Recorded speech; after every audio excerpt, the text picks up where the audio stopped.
Happy Carnival! And welcome to another episode of Tales from the Parade Route. Today we have the very special honor of being joined by the Prince of Ales, the incoming king of the Krewe of Tucks. That's right, King 58. Yeah, Hail Tucks. Tucks. So, y'all have a real special event that's coming up here in, just shy of a week? Yeah, a week from today, next Saturday. So it's the semi-annual Gumbo Gras, and it's the largest fundraiser for the Krewe of Tucks Foundation. Tell us a little bit about what people can expect at the event. So it's a big party, just like all of Tucks is. Huge, right. Huge party. So you can expect a huge party. But there is a Gumbo competition. So there are teams. Right now we have 10 teams competing for the best Gumbo, and people can show up and they can vote on the best Gumbo after you buy your tickets and taste your samples. There's 2 teams that are in the other category, and those guys are going to be cooking who knows what, maybe a jambalaya or something like that. We do a full second line around Audubon Park, led by a brass band. And we also have dancing crews and music. We'll have a DJ there. There's tents for the kids, so there's going to be umbrella decorating for your second line umbrella, and all sorts of fun stuff, for the family. It's a great event. I went to it, not last year, but the year before. We did the second line and tasted all the gumbo and everything. Yeah. It's a great event. They have a nice silent auction, which I didn't win my decorated hat, but maybe this year. The auction is bigger and better this year. So there's all sorts of stuff. There's decorated plungers. There's trips. There's all the things you can expect from just a great fundraising auction. So it's gonna be pretty cool. I like the format of that auction too. It's I don't know if y'all do this every year, but basically buy a ticket and put it in the bucket and then it's drawn.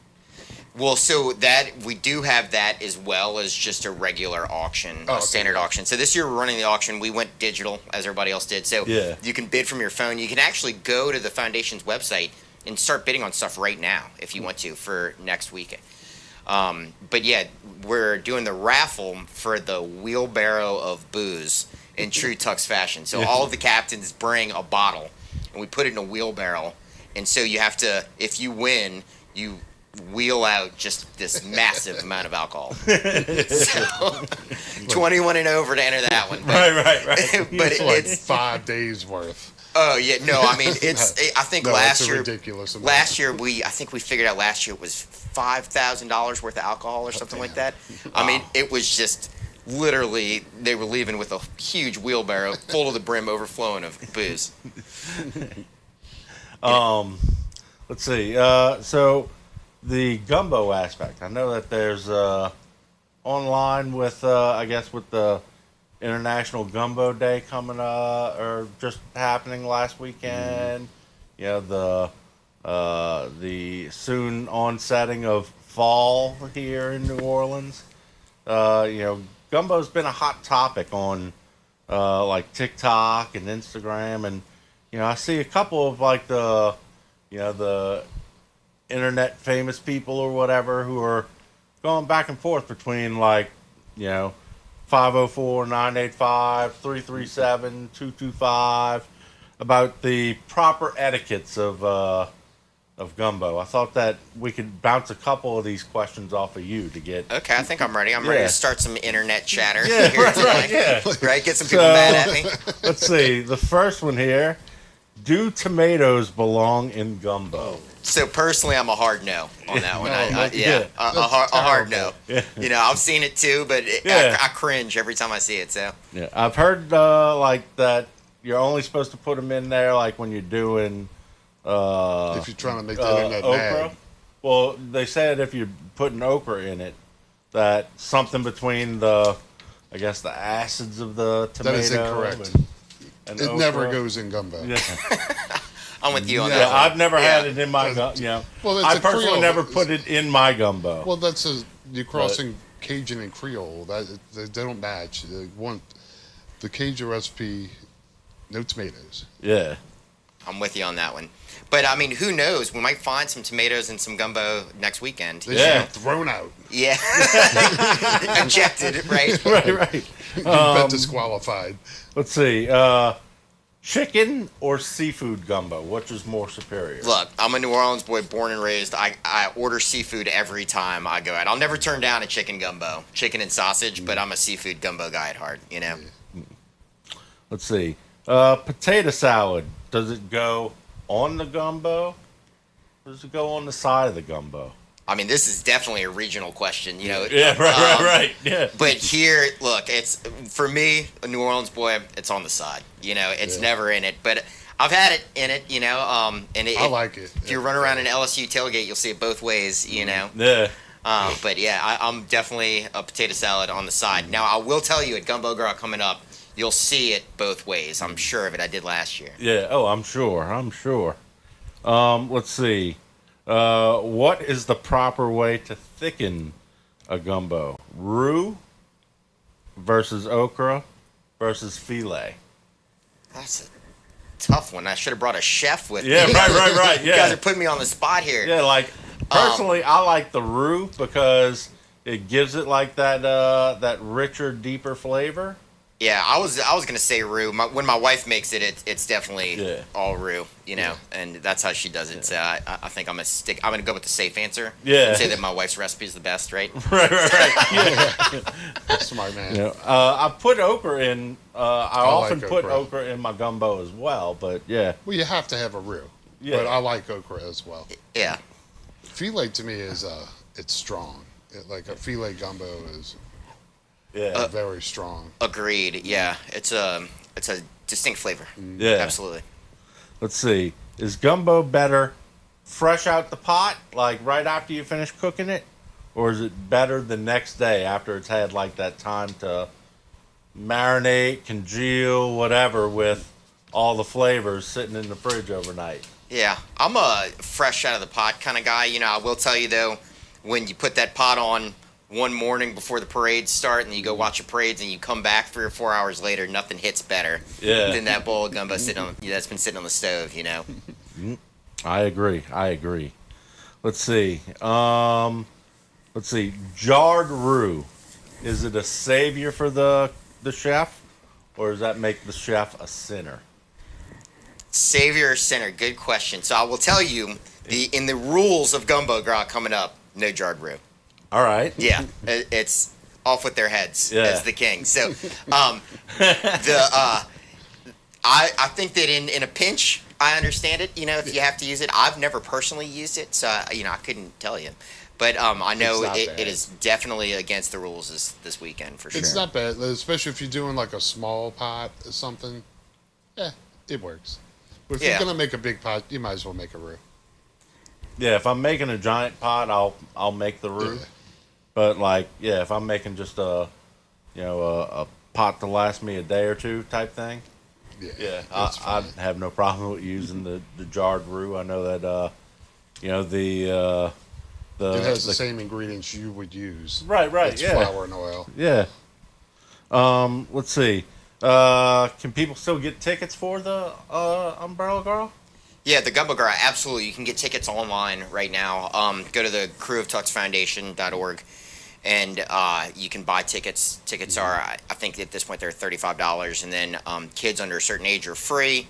All of the teams have already entered, so all of that's kind of closed, but you can absolutely still get tickets. You can buy tickets day of, too, if you want to show up and participate, and they'll be in true Tux fashion, booze, beer, bourbon, and broads. You know, so we've got dancing crews, we've got drinks, we've got raffle, we've got auction items. You know, music. It's an all around awesome time. You know.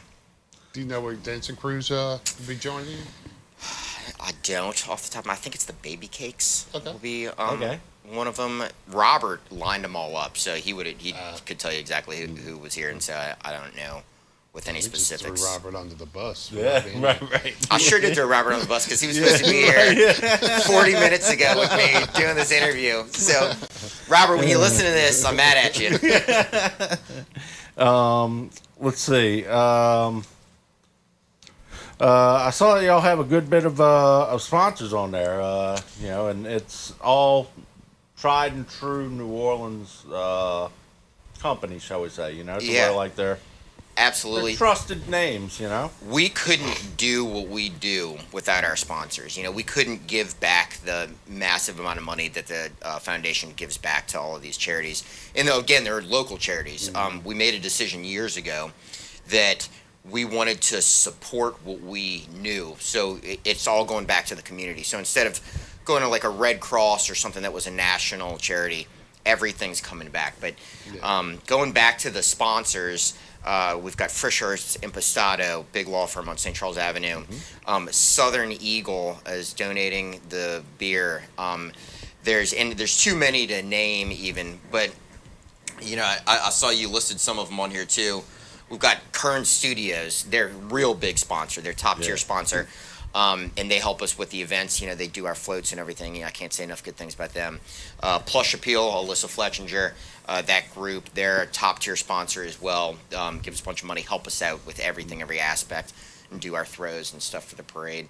And again, I'm missing about a half a dozen. Another big one this year is the Gilded Perch, which is, the Gilded Perch is the bar in the hotel on Audubon Park.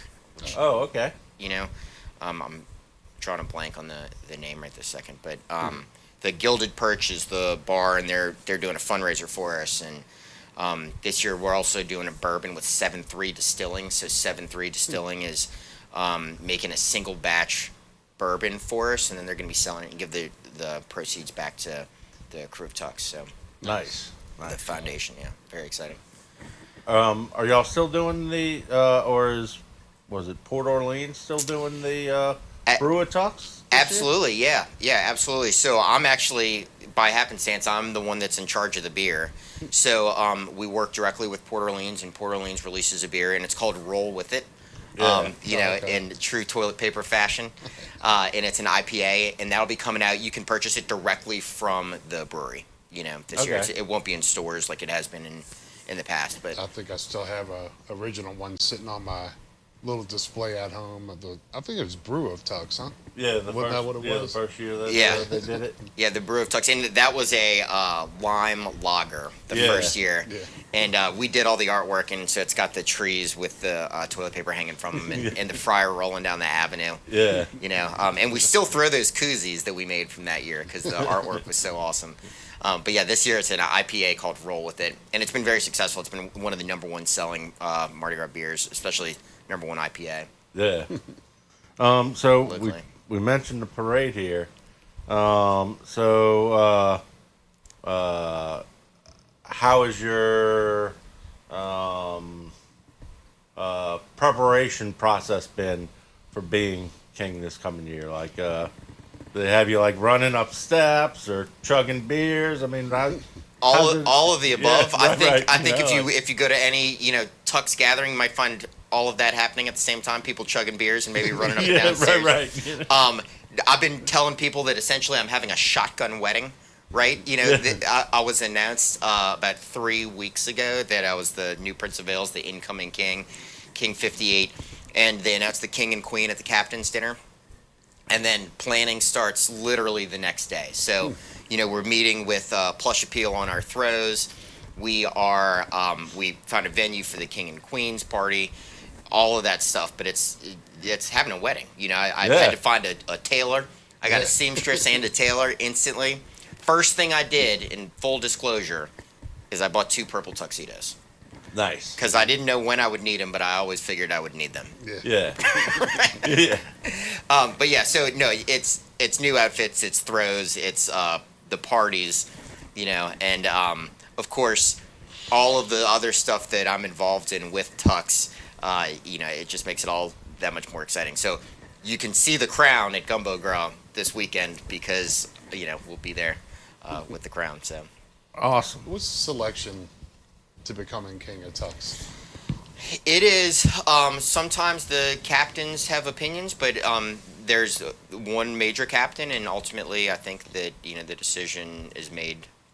So he by him. selects one based on, I guess, service to the crew and what have you. Yeah, service to the crew, and what you're doing for Tucks, and everything else involved. So personally, I've been with the crew since 2009 was the first year I rode, and I'm on the board I'm also on the foundation board with Robert and Drakus and Ellie, and I'm do the beer, do the bourbon, you know. You really make big sacrifices. Right. Look, and when I was named king that morning at 9 a.m., I was sampling bourbon for the Krewe of Tucks. And I told them that, you know, I was really making big sacrifices for the crew because I was drinking bourbon at 9 a.m. on behalf of the Krewe of Tucks. But that's, again, our partnership with 7-3, and it's they're really just giving everything back to the foundation, like all of the proceeds over a certain level. And so they're doing the bourbon this year, and it's pretty awesome. Port Orleans is doing the beer, you know, and that's super cool too. Have y'all announced y'all's theme yet for this coming year? Tucks finally cracks, so expect a lot of jokes about cracks. Yeah, you know, and in true Tucks fashion, I'm not going to give out any spoilers, but you know, I mean, what do you think of when you think of Tucks and cracks? Butt cracks, maybe? Yeah, butt It's cracks. pretty lewd. Yeah. I don't know if I can say it on here. Butt cracks, probably cleavage, cracking the toilet seat, you know, I mean. Yeah, step on a crack, break your mama's back. Right, who knows, right, you know, all sorts of, but yeah, Tucks finally cracks, and I think that we can all agree that it's probably about time that Tucks did crack, you know. Yeah. We've been partying hard all these years. Pretty sure that happened decades ago. It might have happened 30 years ago, yeah, you might be right. Yeah, if not 55 years ago, you know, after the first couple of rides. Let's see. Over the past few years, there's a couple of groups that have been historic around y'all, but I continue to see like new walking groups that are particular to Tucks, or you know, I say walking, but walking or riding. And then y'all also have several signature floats that I've seen pop up over the last few years. Yeah. You know, I like that there's more and more of that signature feel to Tucks. You know, I mean, Tucks is always one of my favorite parades. But, so like, for instance, I know y'all have the riding toilets that just, within the past couple of years, I've started to notice. So the riding toilets are kind of one of the fastest growing groups, and they're fighting members away. You know, they're having to turn people down every day because everybody wants to be on a riding toilet. So much like the Lazy Boys are in their easy chairs cruising down the avenue, these are toilets, full-on toilets that they're driving down St. Charles.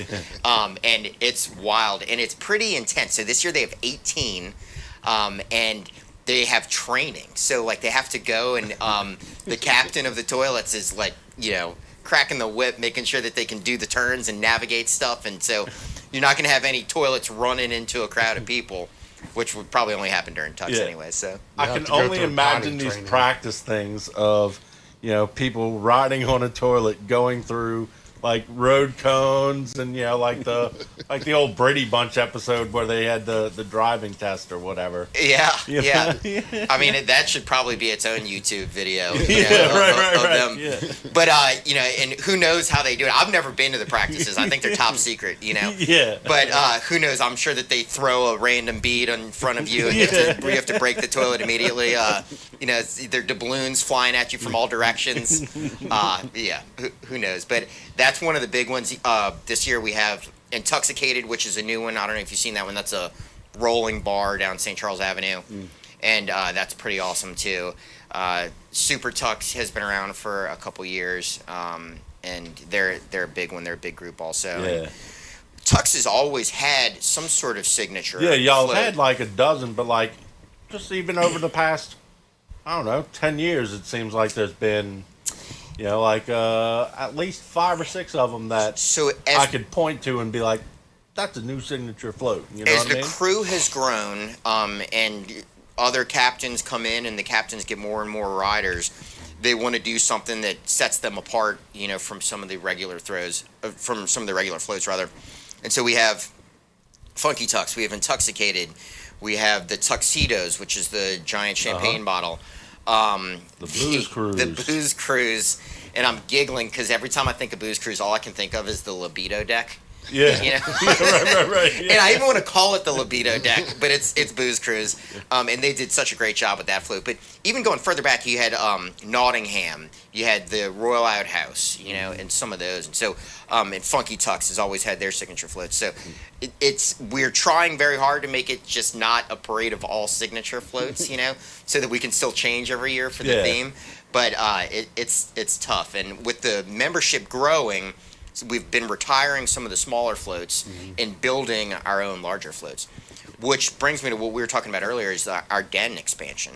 You know, we're expanding the den. I think it's 16,000 square feet to accommodate all of these new floats, these awesome floats. Yeah, which is awesome because you know it's I would say that it even brings more spirit to a carnival crew when you can walk in and see, you know, that sea of your floats in your own den. Oh, it's super cool. It's super cool. And we when we did the den and the remodel and stuff before this remodel, we even built a bar. Have you guys been to our bar? Yeah. So you know, in the bar you can sit down and the windows there, you're overlooking all the floats right there behind the bartenders. You know, it's pretty awesome. Yeah. You know, and it really is. Tucks is such a great group of people. You know, and you rode last year, you know, and one of the things that has helped us grow, and the reason we keep growing, is because once you get involved with the group, you know, with the crew of Tucks, it sucks you in. You know, Yeah. and we came up with the coin phrase "ride the party," because years ago, you know, riding down St. Charles Avenue, we realized that we didn't even need any people to be there catching our stuff. We were having the time of our lives on the float, just partying as we were rolling behind a tractor, you know, and the crowds and stuff have just been great, and they've embraced, you know, the Tucks spirits. So Yeah, I was telling you earlier, you know, I rode with Funky Tucks way late in the parade. I think I was maybe second to last float. And it was still a good 10 deep, probably most of the way. I would say more than that in some locations, you know. And right, the parade. It's a long, long day at that point. Parade goers right there. I mean, by that point, it was probably about 4 o'clock for you guys, Probably, or 5. And so, I mean, the parade goers have been out there since 8 a.m. Yeah. I mean, that's a solid work day Yeah. right there, you know, 8 to 5. And, but yeah, they just embrace Tucks, and the crowds are getting bigger and bigger on the avenue every year. And I can't wait. I'll be on the big toilet this year to see these, hopefully, millions of people. They came out to see me, right? Yeah. That's right. You're riding your throne, you know. Yeah. The porcelain throne. So something else I always is found that hilarious if they did that. y'all have a lot of new interesting throws that over the past few years y'all have brought in. In fact, one of them I used this morning while making my breakfast. Okay, I think I know which one that one was. It wasn't the toilet paper, was it? No, it wasn't the toilet paper. It wasn't the toilet paper. So what would you use? Use the kitchen utensils this Yeah, morning? the spatulas and then the salt shaker, you know, the salt and pepper shakers. Right. So we have, and I saw off camera, we talked about, you know, sustainable throws for a second, but Tucks has always been less beads, more stuff, and I'm sure y'all have seen that throughout the years. You know, we've, even before everybody was throwing frisbees, we threw frisbees and footballs and stuff that you could use more than a bead. I remember being a kid catching the wooden nickels that were good for a free beer at Friar Tucks. You know, and those. So it's always been that way with the crew of Tucks, and we have just continued that. And so all of this talk about sustainable throws, which is big in the news these days, is something Tucks has always focused on. You know, we were one of the first to throw out socks. You remember we had those purple, green, and gold socks. We had the capes, the superhero year, and they were such a big hit with the kids who were wearing them to school the following couple weeks that we started throwing them every year, you know. And so, yeah, this year there's some cool stuff, but you're going to have to be out on the route to figure out what it is to see. Okay. Yeah. I can't might be able to share with you guys off camera, but I can't share with the world. So not yet. And there's even some stuff in the works that I don't know about. And then, of course, being the upcoming king, I'm going to have my own throws, and so you'll be able to catch some one-off stuff just from the King's float, and the Queen is doing the same thing where we're going to have some royal throws this year. Nice. And it's going to be stuff that you can use every day. You can take to work, you can take to Jazz Fest, you know, stuff like that. I listened to my Tux album that I caught the other day. Yeah. There was a few years ago, y'all threw a full-length album. Right. So Chris Berry was the king that year, and Chris Berry is the head of Funky Tucks, one of the captains of Funky Tucks. And so that also, while we're here talking about all the fundraising that Tux does, that was started because during COVID, he was having concerts in the Den to support musicians. Yeah. So musicians who weren't working, couldn't go to the clubs, all the clubs had closed. He started doing these concerts and live streaming them and accepting donations, and then they took all of that money and then parlayed it into supporting hundreds of musicians during COVID to make sure that they still were working. And that has also turned into Funk Fest, which is happening this weekend. And so Funk Fest is also a big fundraiser, and they're going to be building the New Orleans Music Museum. I forgot the official name, but they're in the works as a museum for musicians. Okay. And all that started through Funky Tucks, and the record that you caught was live performances in the Den during COVID. Oh, is that what those were Yeah. for? Okay. Yeah, I listened to it the other day. I just put together a new sound system. I was like, what do I have? Yeah. And I had that album, so I put But it on. talk about, one-off throws. Yeah. He's the only person in the world that could have thrown No, that, it was, it's put a that together. high-quality, full-length, Record, yeah. 180-gram vinyl. Yeah, absolutely. And you can find them on eBay for like $80. Oh, they're expensive. Yeah. Yeah, because it's not like mass produced like I don't know, like Michael Jackson's Thriller, where there was millions of copies of it made. I mean, if I remember correctly, there was only like 10,000 of them pressed or something like I that. don't remember the exact Yeah, it number, was but similar, it was very limited. And of course, I mean, all of the stuff was recorded in the Den, around surrounded by floats. Yeah. By with the help of Chris Berry and by Chris, and so I mean, it was just it was super cool. I didn't even get a record. Yeah. He threw them I all have some if you want one. to the masses. Thank you. Yeah, I remember when they were doing the live feeds there on Yeah, I donated to a few on of those. YouTube, or I think it was YouTube where they were streaming it back then. Yeah, absolutely. Tux has always been, again, to reiterate on the charitable side, we've always wanted to give back to the community that surrounds us, because we respect and understand that, it's where we live, and so if we can better the environment around us, even with some of the people, we're doing Up 21 Manning Family Children's Hospital. Yeah. I know that the Tux charitable foundation has always been super active with providing back to the community.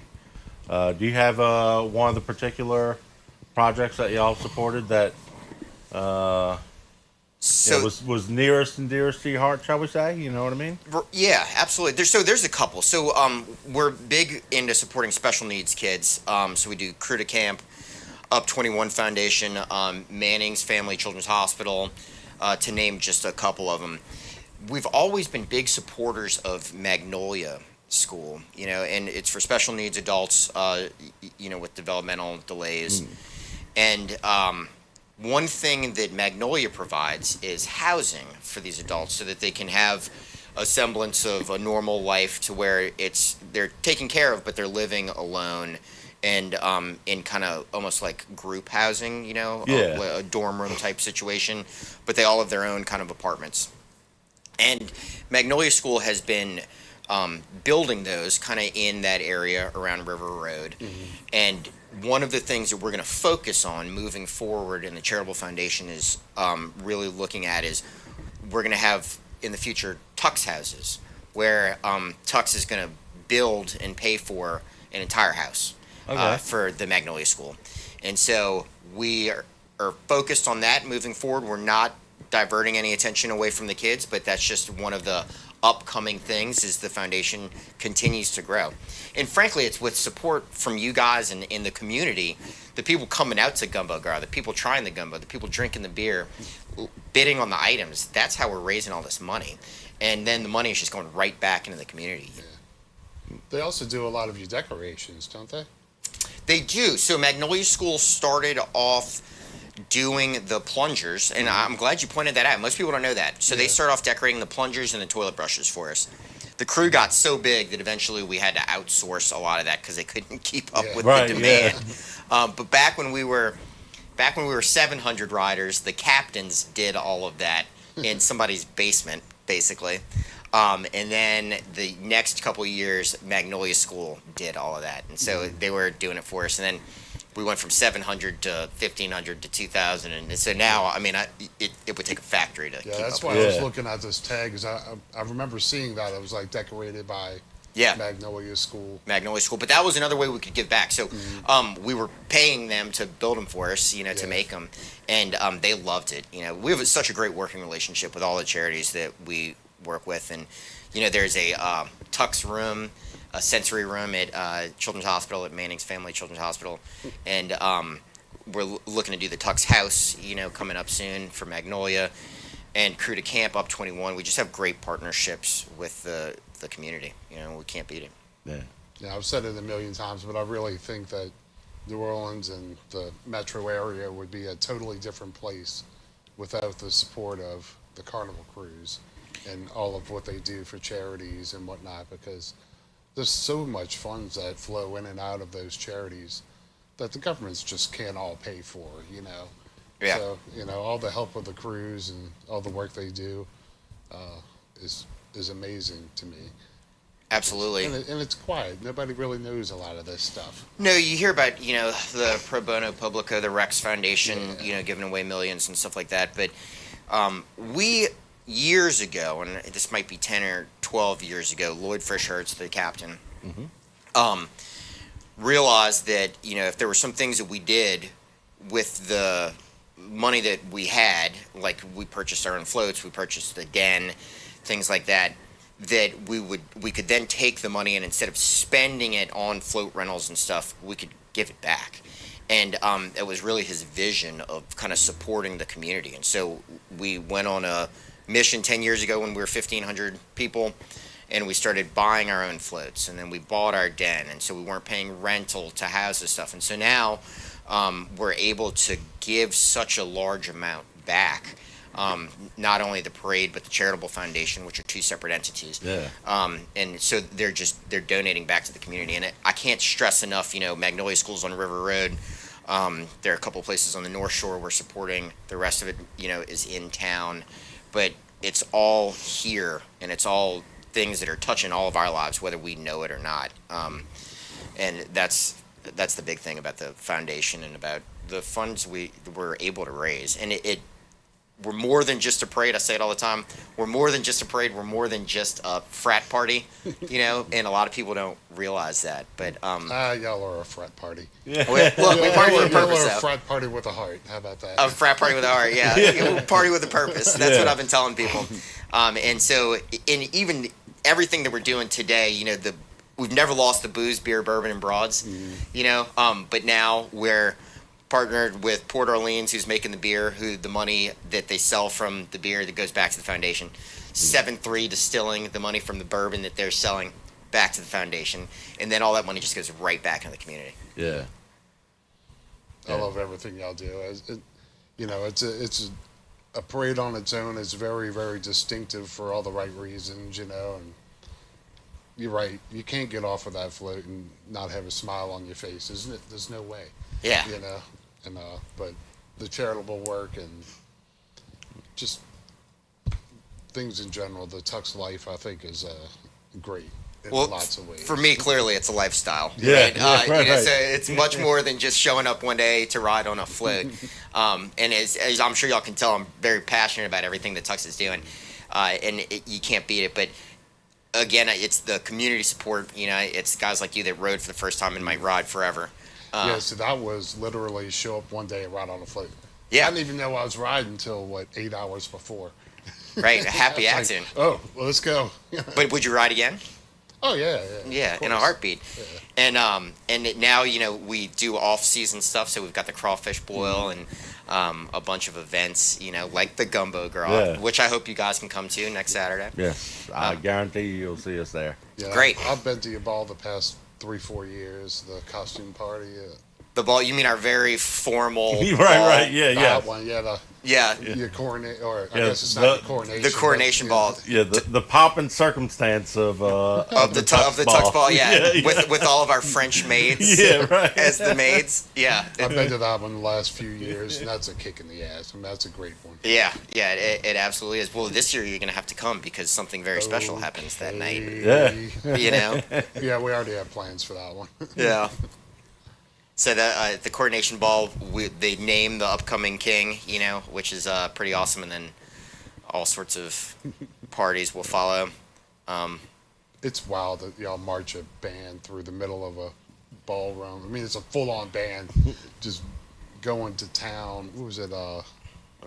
Was it Landry last Yeah, year? I think they've done it the last couple of years. Yeah, And yeah, They are a loud and in-charge band. yeah, yeah. Well, there's a lot of surprises. The hotels aren't always excited to see us show up to have a party because they know it's going to be a little raucous. But yeah, they're always so much fun. It's always a good time. You know, I've never missed one in 17 years. Never missed a ball.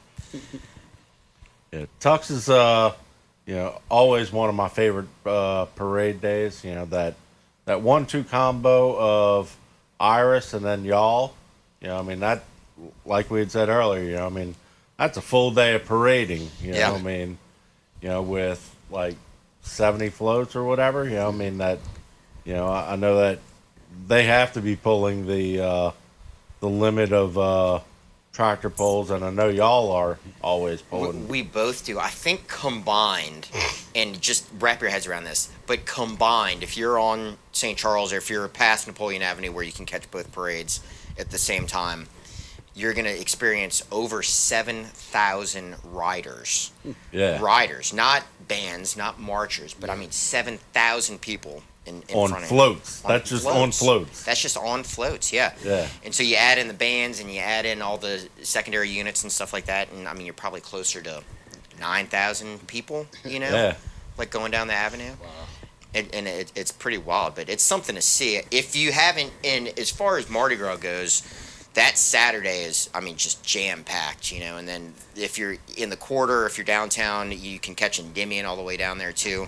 And so you talk about one big full day of parades, Yeah. It's hard to believe that some people can make it to Sunday after doing that all day, but Yeah. they I do. start my Sunday at like 5 in the morning. Yeah, It's rough. yeah, I believe it. I believe it. Well, Yeah. after riding in Tux, usually I can go to bed pretty early because we're a Yeah. daytime parade, so I feel pretty good on Sunday after it's all over. Yeah, I usually show up casually late on Sunday Yeah, he because strolls on in. Like, yeah, Where's the sandwiches? Yeah. Sandwiches and Bloody Marys, stat. right, yeah, And a little bit of gumbo, right? Yes. Hopefully somebody's got a pot of gumbo out for that Sunday parades. yeah. We usually bring a whole spread of food out to the parades every year. Yeah. So Yeah, wait for Fat Harry's to open, go get a Bloody Mary and get going. Yeah. It's the way to do it. Way to do it. I watch it. I used to live on Britannia right there, so Oh, okay. that was our stomping grounds. We watch all the parades. I mean, in recent history. Before that, growing up, I lived on Magazine, a block off Napoleon. The only parade my dad would let me go wild at was Tux, and so I didn't have to check in. I could just go and then come home, Yeah. and when Tux was over. And I've never forgotten that. It's always So been he so much fun. created the monster. Yeah, he created the monster by letting me go, enjoy it. And but yeah, I used to come back with bags full of toilet paper and wooden nickels for our Tux Yeah. that I cashed in when I was in high school. yeah, And free beers.